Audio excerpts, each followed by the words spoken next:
신약은 예수님에 대해서 우리에게 잘 소개해 줍니다. 이 두 가지의 조화를 잘 이룬 성경이 히브리서입니다.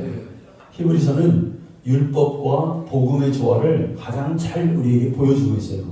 그러니까 첫 언약 안에 세워진 장막에 있는 성전의 기구들, 즉 등잔대나 상이나 진설병 이런 것들이 다 앞으로 이루어질 개혁될 때까지 맡겨주신 하나님의 함축된 의미요. 거기에는 어떤 실체가 있다. 이런 거를 말해주는 것이 히브리서죠. 여러분, 우리의 신앙도 구약의 첫 언약으로 세워진 장막과 신약의 새 언약으로 세워진 장막의 의미를 알고 이 둘의 조화를 이뤄나가시는 것이 우리의 신앙입니다.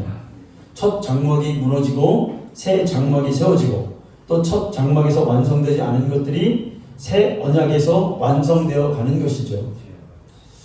처음에 교회에 오면 교회에서 알려주는 여러 가지 성경의 규칙들이 있어요.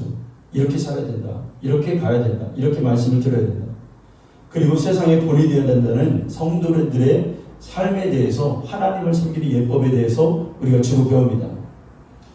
그러나 우리의 신앙은 거기서 머무르는 것이 아니라 점점 개혁되어 가야 된다는 거예요. 이게 히브리서 성경이 말하는 우리 신앙의 본질입니다. 처음에 우리의 신앙 안에서 율법적인 것들이 기초가 될 때가 있어요. 교회는 오면 착한 일 해야 돼. 교회 오면 바른 생활을 해야 돼. 하나님을 이렇게 섬겨야 돼. 성실해야 돼. 신앙도 성실해야 돼. 그런데 우리의 믿음에서는 이보다 더 중요한 것이 있다는 요소들이 있다는 것을 성경이 말해줍니다. 그것이 바로 예수 그리스도이십니다.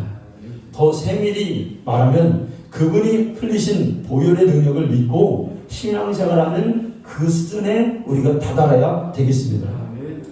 근데 여러분, 복음은 율법에서의 복음이어야 돼요.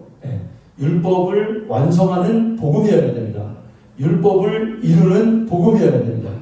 반대로 율법은 복음을 세우기 위한 율법이어야 됩니다. 정죄가 아닌 살리고 세우기 위한 율법으로 나아가야 돼요. 용서하는 법, 사랑하는 법으로 나아가기 위해서 율법이 되어야 되겠죠. 우리 지난 수요일에 다니엘 기도의 8일차를 시청했습니다. 여러분, 이번에 다니엘 기도가 굉장히 은혜롭더라고요. 다니엘 기도의 7일차, 8일차를 꼭 유튜브를 통해서 보기를 권해드립니다. 8일차를 시청했어요. 근데 그 선교사님이 우리가 들었던 대로 멕시코의 최남단에서 교통사고가 나서 완전히 죽었어요, 몸이. 이제 누가 봐도 죽은 몸이에요. 다 몸에서 감기에서 고름이 나고 면역력이 약화되고 죽는 거죠. 그 코마 상태가 왔어요. 혼수 상태가 왔어요.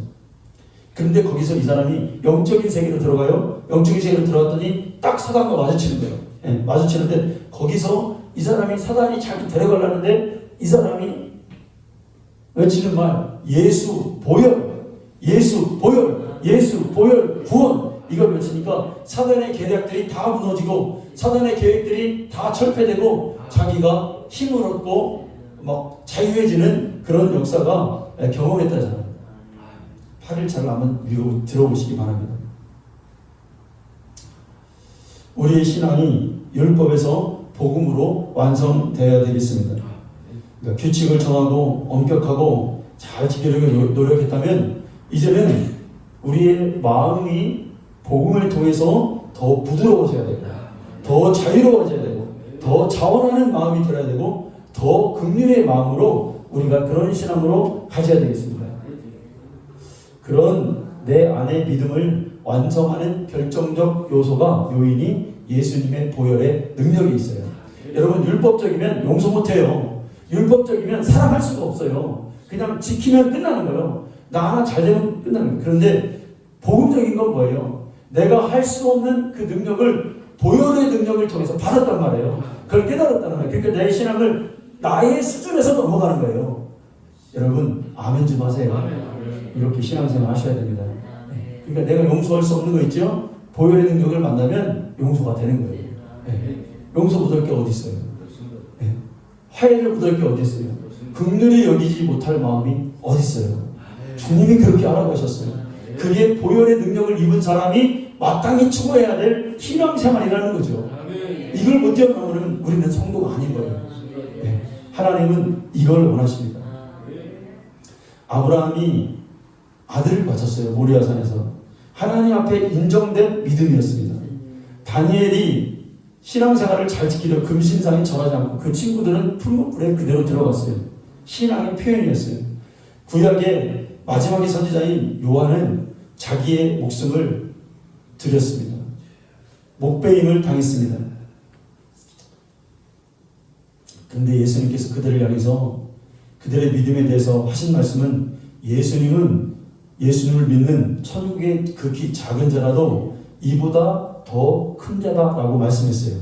이만큼 우리의 믿음이 예수로 완성되는 것입니다. 구약 사람들의 믿음이 훌륭했지만 그들은 겨우 하나님의 종이 되고 백성이 되는데 그치고 말았습니다. 반면에 예수를 믿는 영접하는 자, 곧 그 이름을 믿는 자에게는 하나님의 자녀가 되는 권세를 주셨다고 그랬어요. 우리는 자녀예요. 자녀예요. 종과 자녀는 그 신분이 너무나 차이가 있는 거예요. 종은 그냥 뽑힌 거지만, 백성은 뽑힌 거지만, 자녀는 아버지가, 엄마가 나를 낳은 거예요. 낳은 거예요. 피로써 나를 낳으신 거예요. 또 버릴 수 없어요. 그렇다고 구약의 사람들이 믿음이 온전치 못하다, 믿음의 결함이 있다, 구원을 이루지 못한다, 이런 말이 아니에요. 그들도 하나님을 믿고 예수 그리스도가 오셔서 이제 구원이 완성된 거예요. 믿음을 바라봄으로 인해서 완성됐어요. 예수 그리스도가 오심으로 통해서. 그러나 종의 믿음을 가진 거예요. 그런데 우리 예수를 믿어야 하나님의 자녀가 되는 권세를 우리가 얻었습니다. 유대인들이 섬기는 하나님은, 그러니까 유대인들이 섬기는 하나님은 아브라함의 하나님이었어요. 그리고 이삭의 하나님, 야곱의 하나님, 그들의 조상들의 하나님입니다. 그러면 가령 아브라함의 믿음이 삼각형이라고 해요. 삼각형. 아브라함 삼각형의 믿음을 가졌고, 이삭은 동그라미의 믿음을 가졌어요. 야곱은 사각형의 믿음을 가졌어요. 그런데 이 세 사람이 가진 삼각형, 동그라미, 네모인데 이 공통된 믿음을 하나님이 역사하신단 말이에요. 하나님이 원하는 공통된 그들의 믿음의 요소가 그 안에는 있어요. 다 각기 다르지만 하나님은 그걸 보시고 그 공통된 믿음을 보시고 하나님 그들을 사용하십니다. 우리가 섬기는 하나님, 믿음의 선진들과 이스라엘의 역사했던 하나님, 또 인류의 역사 가운데서 우리에게 요구하시는 공통된 믿음이 있어요. 모든 사람들이 다 예수를 믿지만 하나님이 원하는 그 공통된 믿음이 우리에게 다 각각 가지고 있어요. 그게 뭐냐? 예수 그리스도를 믿는 믿음입니다. 아멘. 하나님이 어떤 분이시냐? 독생자를 주시기 위해서 옛날부터 하나님이 계획하시고 하나님이 그것을 의도하셨단 말이죠. 예수님은 하나님의 뜻대로 순종하시고 또 피 흘리셨습니다.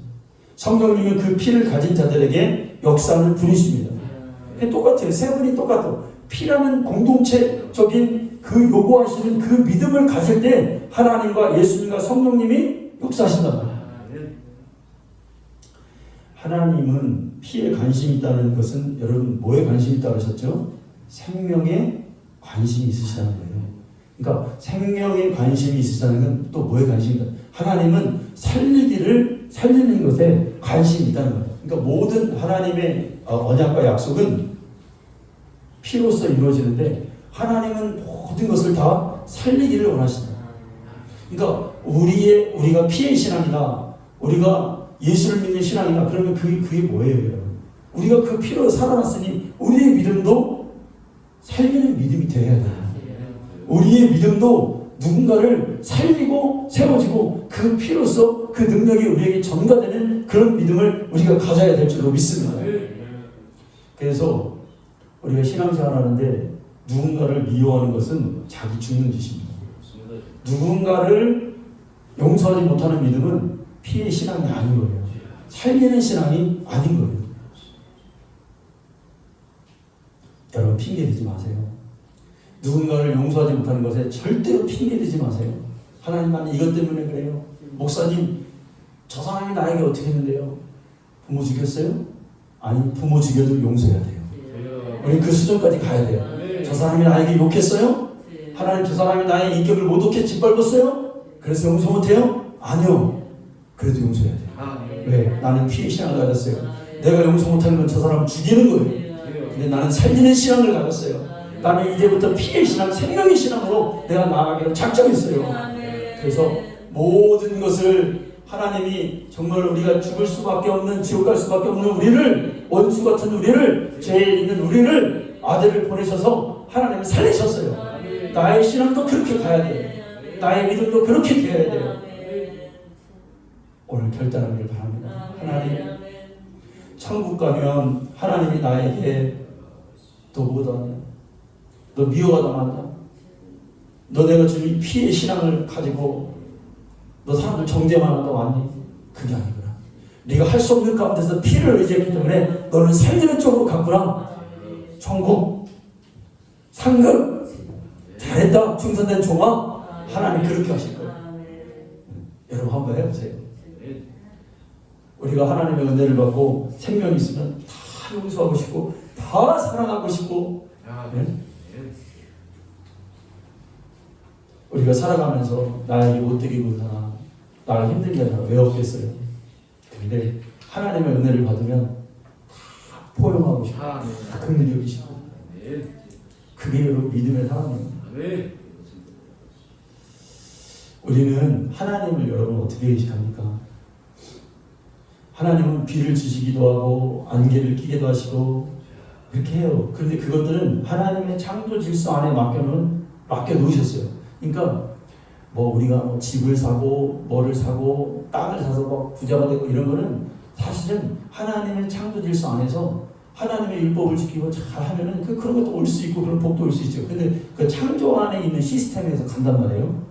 근데 그럼 우리는 이렇게 해야 돼요. 우리가 잘됐기 때문에 하나님을 인식하고 내가 잘못되면은 하나님 나를 버리셨나? 이게 아니잖아요, 여러분. 잘될 때도 감사, 올 때도 하나님을 인정하는 거죠. 네. 그러니까 그런 것들은 창조 질서 안에서 그냥 나의 일신의 모든 것을 맡겨놓으시는 거예요. 또 하나님이 특별한 개입도 있으시겠죠. 그러니까 우리는 하나님을 인식할 때 나의 일신의 어떤 그런 상황이나 자연적인 것에 하나님을 거기서만 인식하지 않아요. 거기서 끝나잖아요. 근데 불신자들은 그렇지가 않아요. 비를 내리면 하나님을 인정하고, 햇빛이 지금 또 하나님, 이 정도에 그친단 말이에요. 그런데 우리는 하나님을 그렇게 인식하는 게 아니라 하나님은 독생자 예수 그리스도를 보내신 나의 아버지시다. 여러분, 이렇게 하나님을 인정하는 거예요. 우리 신앙의 터는 예수 그리스도이십니다. 성경에서 내가 닦아둔 터 위에 다른 터를 닦아둘 자가 없으니 이 터는 예수 그리스도라. 고린도전서 3장 11절 말씀입니다. 우리의 희생과 봉사와 헌신 모든 것들이 그 예수 그리스도의 터 위에 세워지지 않으면 여러분 소용이 없어요. 우리의 믿음의 기초는 그분이기 때문에 그렇습니다. 우리가 예수님 없이 아무리 새벽기도 한 번 안 빠지고 아무리 금식하고 철회하고 하잖아 아무 소용이 없어요, 여러분. 자신을 괴롭히는 것에 여러분 불과한 거예요. 주님 때문에 기뻐서 해야 되고, 주님 때문에 감사해서 해야 되고, 주님 때문에 힘을 내서 해야 되고, 내 상황이 아무리 낙하고 뭐야 됐든 주님 때문에 의지하고 우리의 신앙을 해야 될 줄로 믿습니다. 가인도 자기의 농사져서 아벨보다 가인의 제사가 더 여러분 공들인 거예요.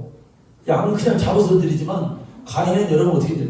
1년 동안 씨를 뿌리고 곡식을 추수 때 기다렸다가 걷어서 빻아서 말려서 도정해서 잘해서 하나님께 드렸어요. 이게 보통 정성입니까? 근데 거기는 하나님이 찾으시는 믿음의 방향성이 없는 거예요. 오늘날 그럼 우리에게 하나님이 찾으시는 믿음의 방향성이 뭐냐? 예수 그리스도예요. 아멘? 네. 그럼 그 예수 그리스도의 핵심이 뭐냐? 피란 말이에요. 피에는 뭐예요? 생명이 있다. 그걸 살리는 믿음이 우리에게 있어야 된단 말이에요. 네? 막 죽이는 믿음이 아니라 살리는 믿음을 가지고 하나님께 나아가야 하나님이 우리의 예배를 받으신 거예요. 그건 무슨 문제냐? 우리 마음의 문제에 딱 부딪히는 거예요. 아멘? 우리 마음이 부정적이면 안 돼요, 여러분. 네?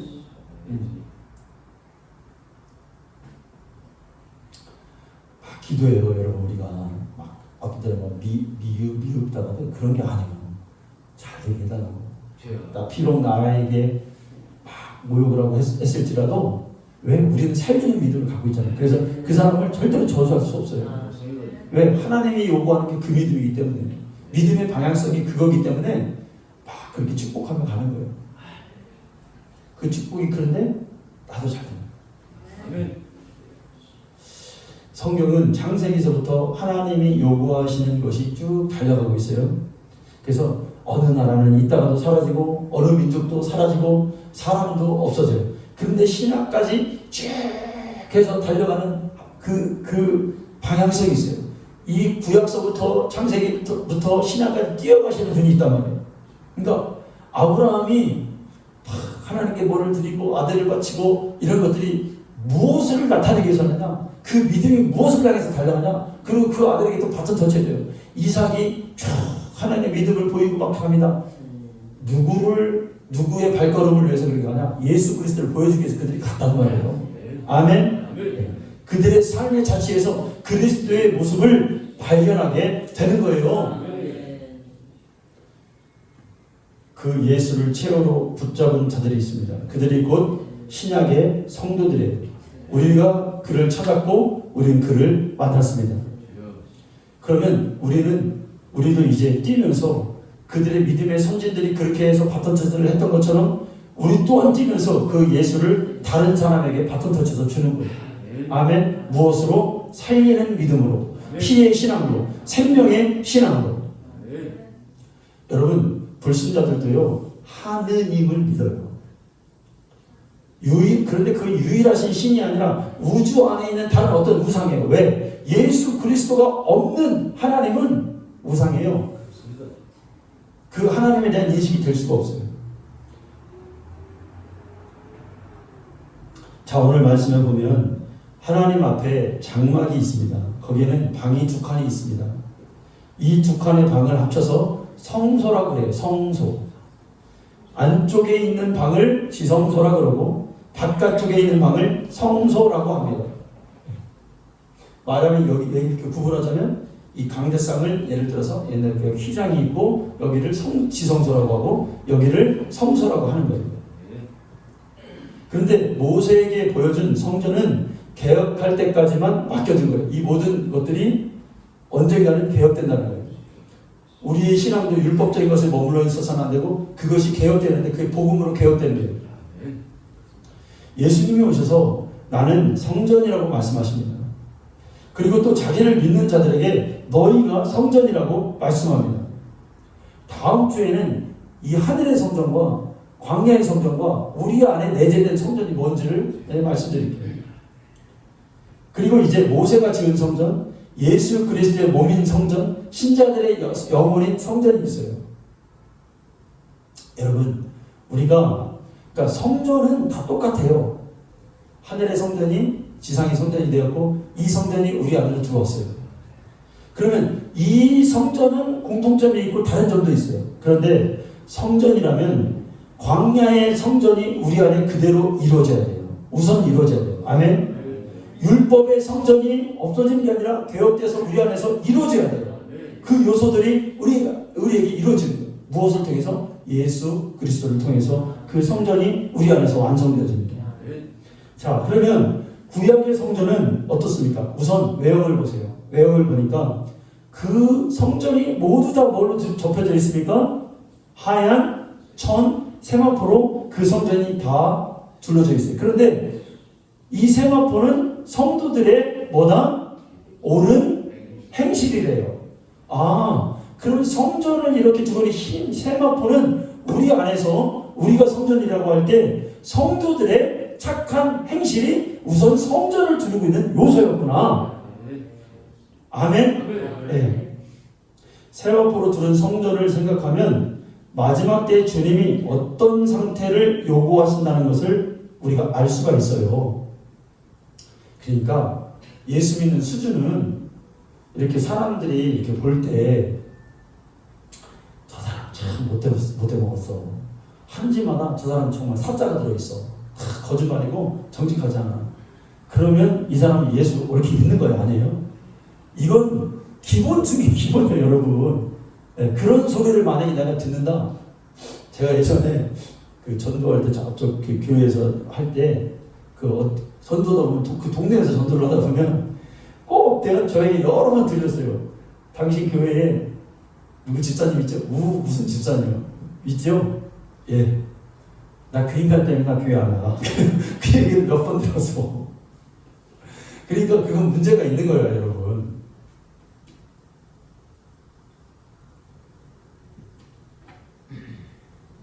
교회 안에서도 그게 그렇게 되겠죠. 예. 자꾸 뭔가가 거리낌이 되면 그게 우리가 예수를 잘 믿는 게 아니겠죠. 그래서 우리는 우리의 신앙생활의 수준은 일단 도덕적이고 윤리적인 것은 이건 기본 중에 기본입니다. 우리의 삶의 모든 전반적인 것들이 사실은 평탄해야 돼요. 네. 사실은 평범해야 돼요. 네. 예수님이 너희는 세상의 빛이다 그랬어요. 여러분 성전을 이렇게 보면은 세마포로 이렇게 둘러있는 기둥이 이렇게 박혀 있고 세마포로 둘러 있는데 그 세마포를 유지하는 그 기둥의 고리, 그 기둥, 이 기둥이 돼 있으면 세마포를 이렇게 연결하는데 그 기둥의 위가 은으로 돼 있어요. 그래서 이 은이 햇빛이 딱 비치면 이 은이 반짝반짝 빛나요. 그러니까 너희는 세상의 빛이다. 너희의 착한 행실을 통해서 하나님 아버지께 영광을 돌리게 하라. 이 말씀하셨듯이 이 성전에서 그대로 우리에게 투영되는 것입니다. 그러니까 자기의 신앙을 이게 표현하지 않는 것은 불신앙과 사실 다르지 않습니다. 무슨 말씀인지 알겠죠? 빛이 나야 돼요. 우리의 삶이 빛이 나야 돼요. 산 위에 있는 동네가 숨겨질 수 없다고 그랬어요. 그러니까 산 위에 있는 동네는 다 누구나 보여요. 자, 등잔불을 그 밑에다 두는, 그 등경 밑에다 두는 사람 없어요. 위에다 둬요. 그러니까 구약에서부터 믿음의 선배들을 잘 볼 때 아브라함이 자기의 신앙을 표현하잖아요. 아들을 바쳐요. 입다라는 사람이 문안 동료의 외동자를 바쳐요. 또 스데반이 순교를 해요. 베드로는 십자가를 거꾸로 매달려 죽어요. 이게 다 왜 그래? 자기의 신앙을 표현한단 말이에요. 그러니까 하나님은 각 사람의 마음을 아시지만 표현하는 거예요. 네. 여러분, 이스라엘 백성들이 애굽에서 나올 때 그냥 나오면 되지. 왜 꼭 문에다가 양을 잡아서 피를 그 문설주에 바르고 나와야 돼요? 하나님이 요구하시는 게 뭘까요? 그 피를 볼 때 내가 넘어가리라 이 말은 뭐예요? 너희들의 신앙의 형태를 외형적으로 보여줄 때 내가 그걸 보고 넘어가리라. 반드시 인간의 행위로 그 믿음을 표현하는 것을 하나님이 확인하겠다 이거예요. 아멘? 확인하겠다 이거예요. 이처럼 우리의 신앙은 속으로 들어가는 게 아니라 밖으로 드러남으로써 확증을 받는 거예요. 확증을 받는 거예요. 하나님께서 우리 마음에 뿌려진 피를 왜 모르겠어요? 다 아시죠? 그러나 그 피를 드러내는 거예요. 신앙의 형태를 드러내는, 그래야 재앙을 면할 수 있다는 거예요. 만약에 예를 들어서 애굽에 있는데 하나님이 오늘 우리를 출애굽시켜 주신대. 그런 믿음이 있어요. 그러면 그래 내가 이걸 믿으면 됐지. 하나님이 오늘 나에게 이거를 우리 민족을 나갈 때 나서 나가면 되는 거 아니야? 뭐 피를 바를 필요가 있어. 귀찮게 양을 바를 필요가 뭐 있어. 그리고 가만히 있었다면 그 사람 어떻게 됐을까요? 그날 그는 죽음의 사자 그 집을 덮쳤을 거예요. 믿음을 표현하지 않았기 때문에 그렇습니다. 내 마음속에 하나님을 믿는 믿음이 있어도 그걸 표현했어요. 물론 여러분 우리는 먼저 마음으로 믿어야겠죠. 하나님은 우리의 심정을 다 아시죠. 얼마나 답답하고 속병을 앓고 있는지도 하나님은 아세요. 막 속이 지금 막 흔들어지고 있어요. 말을 해도 말하는 게 아니고 내 마음이 영 편하지가 않아요. 우리가 그래요. 그런데 그럴지라도 나의 신앙을 표현해야 돼요. 속상하다고 교회 안 나오면 돼요, 여러분? 속상하다고 내 믿음 행위를 안 하면 돼요? 내가 정말 천지가 개벽하고 다 하늘이 무너지는 것 같다고 해서 내가 하나님 앞에 기도하지 않으면 돼요? 아닌 거예요. 신앙을 표현해야 돼요. 마음에 품고 있는 것만으로도 위로를 하나님의 위로를 받지 못해요. 하나님께 나올 때 하나님 나를 위로해 주시고 무릎을 꿇을 때 하나님 나를 감싸 주시고 여러분 하나님이 다윗을 왜 그렇게 사랑했어요? 시편을 읽어보면 다윗이 대적이 그렇게 많았고 어려운 일을 그렇게 많이 만난 사람도 드물 거예요 아마. 그때마다 다윗이 속상해서 진짜 믿음이고 뭐고 보이지도 않는 하나님 모르겠다 광야에 있으니까 그냥 퍼서 그냥 나는 이제 끝난다 하고 그냥 된자로 뻗어가지고 이랬어요? 아니요. 광야에 있어 사울에게 쫓겨서 그들이 막 독한 이빨을 가지고 다윗을 칼로 죽이려고 쫓아다녀요. 엄청난 위기 가운데 있어요. 그런데도 그 위기 가운데서 새벽에 일어나서 아무도 보지 않는 가운데서 하나님 살려주세요. 하나님 나 힘들어요. 하나님 속상해 죽겠어요. 하나님 아무 까닭 없이 저들이 나에게 와서 나를 물어뜯어요. 하나님께 늘 아주 세세한 것까지 하나님께 아뢰고 있더라고요. 믿음을 표해요. 하나님을 찬양하라. 아무도 없는데 하나님을 찬양하라. 그분을 송축하라. 그의 이름을 높여라. 혼자 그러고 있는 거예요. 할렐루야. 그게 우리의 믿음이에요. 한번 보세요 여러분. 결과가 어떻게 될지 한번 보시라고요. 아무도 없을 줄 알지라도 믿음을 표현하는 자는 하나님의 그의 안에 위로가 있을 줄로 믿습니다.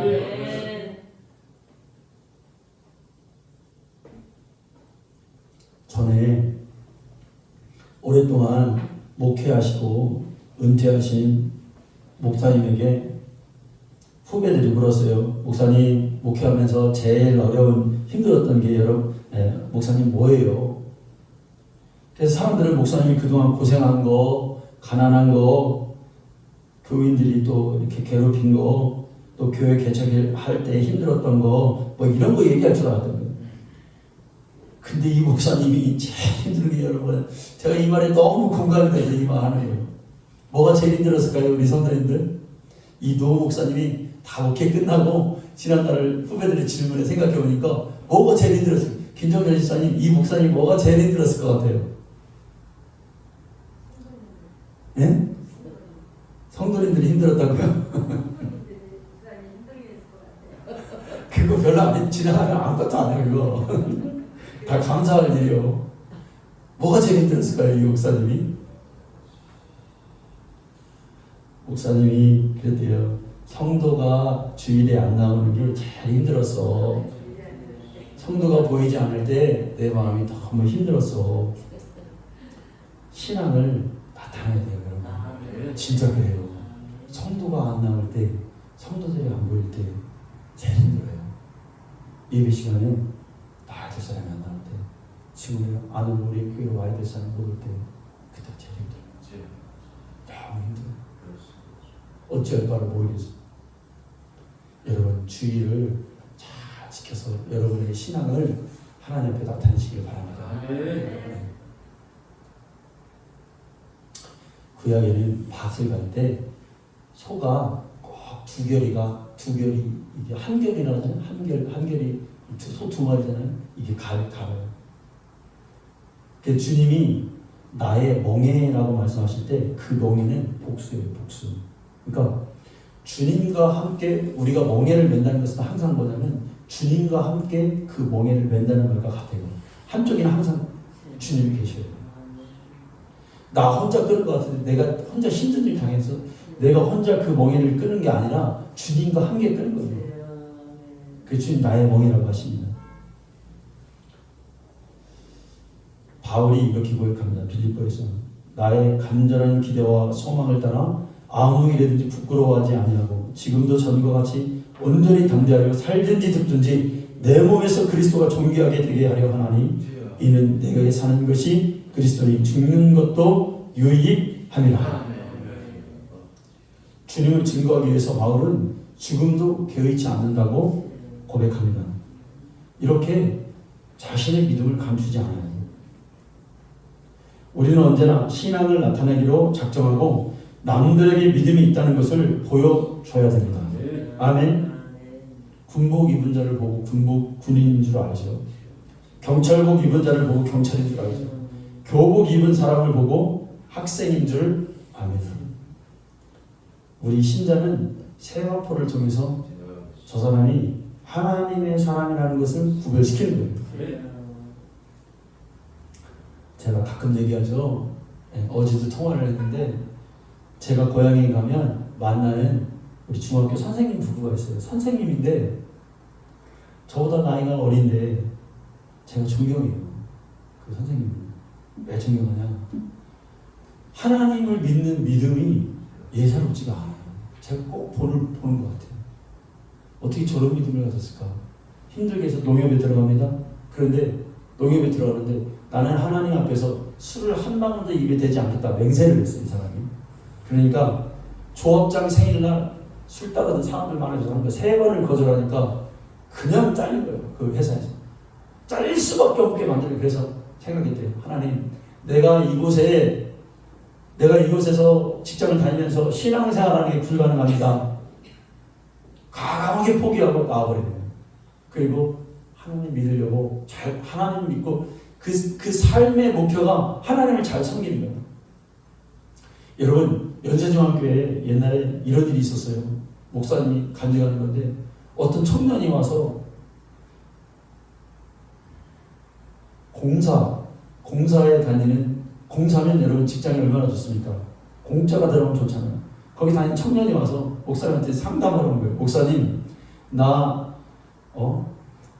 이 회사를 그만둬야 되겠습니다.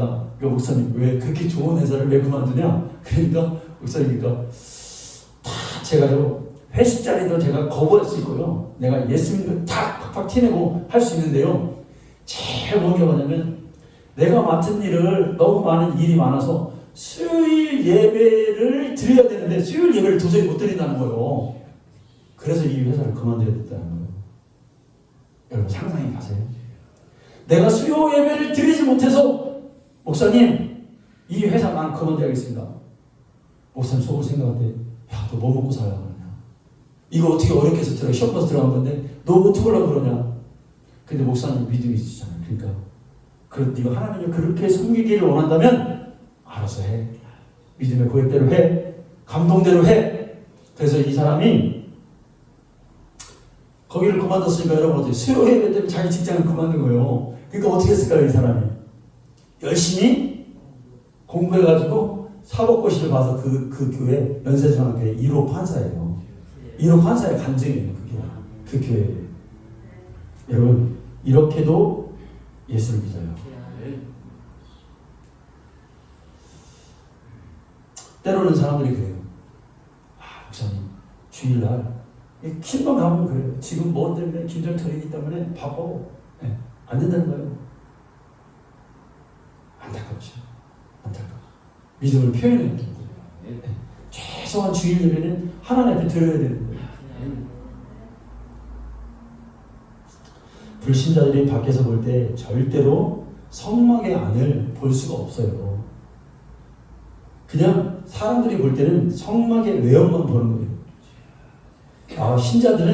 불신자들은 신자들의 착한 행실을 보고 하나님이 계시구나.